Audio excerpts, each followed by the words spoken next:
Welcome to the CUNA News Weekly Wrap-Up for June 19th through 23rd. We recognize Juneteenth to start a busy week that also included a deep dive into various aspects of the lending landscape.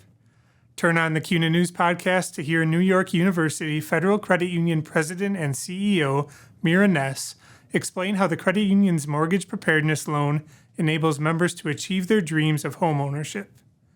Take a lighthearted look at keeping balance in the balance sheet alongside James Collins, the president and CEO of OB Credit Union and Credit Union Magazine's humor columnist.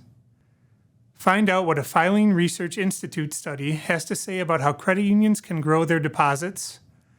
Watch the full video for an in-depth look at lending technology, the lending outlook for the rest of 2023, upcoming CUNA News content, and the Credit Union of the Week.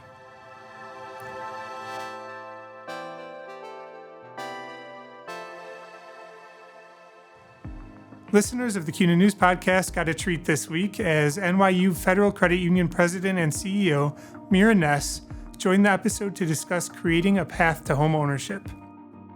She describes how the $71 million asset credit union's mortgage preparedness loan has expanded housing access in one of the world's priciest markets. Hear her explain why this is so important, how it serves the community, and how it fits the credit union philosophy. Here's a clip of Ness's conversation with CUNA senior editor Ron Jose. We send out emails to our members saying, if you're planning to buy something, even if you start thinking about buying something in the future, you have to start right now thinking about how I can rearrange my finances to put myself into the right path. So we schedule appointments with them. We review their outstanding debt. As I said, we create budget for them. And sometimes they say, well, I don't have anything for down payment, or I have only 5% as of right now, and I'm planning to save a lot more. So we help them to save at least 10% for down payment. It's a tricky task to be in the market, but not be in the market. James Collins says of credit union lending in a rising rate environment with liquidity issues, it's a delicate balance between member service and keeping the balance sheet under control. Hear what strategies OB Credit Union's president and CEO believes will help credit unions navigate that balance with auto loans, mortgages, HELOCs, credit cards, and business loans. Just a year ago, most of us were flush with COVID funds and wondering, how will we lend this out? Now we wonder, where will we find deposits? He says. Part of the answer is reining in the size of our loan portfolios. Filene shows us the factors that have led to a war for deposits. With an understanding of the environment we're in, how can credit unions grow deposits? To slow down activity, reduce the money supply, and get the economy back into equilibrium, Filene suggests not panicking, doing your homework, and being prepared for difficult decisions. Read the full article to see what else credit unions can do to grow deposits. Now let's get over to CUNA Senior Editor of Public Affairs Communications, Alex McVeigh, for a look at what's happening in Washington, D.C.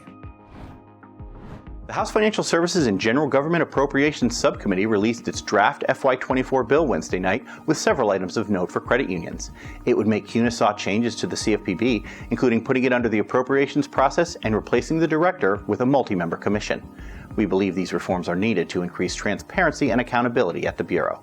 Unfortunately, the bill reduces the amount for the Treasury's CDFI fund, but we wrote to the subcommittee supporting additional funding as this program helps a lot of communities in need.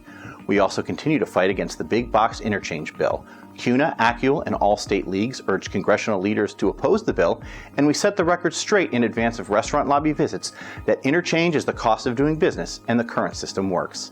So far, our action alert has resulted in more than 20,000 messages of opposition, and we're just getting started. Thanks, Alex. Our credit union of the week is Santee Cooper Credit Union. The $78 million asset credit union in Moncks Corner, South Carolina, was founded in 1953 to serve the employees of the South Carolina Public Service Authority. 10 members contributed $50 each, offering membership to employees for $5 per share, which remains today. Now, Santee Cooper's field of membership includes anyone that lives, works, or attends school in Berkeley or Horry County.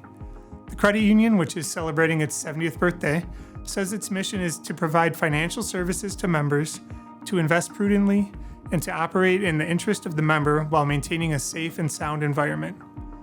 Learn more at santycoopercreditunion.com.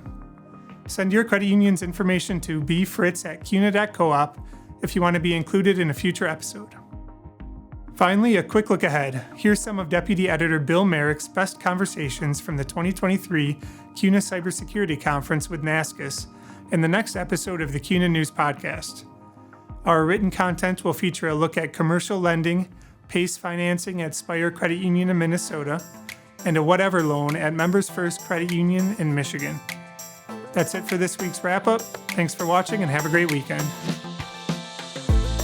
To stay up to date on these stories and more, subscribe to Credit Union Magazine, visit news.cuna.org, and listen to the CUNA News Podcast at news.cuna.org/podcasts. Subscribe to our YouTube channel and check out the description for links to everything discussed in this video.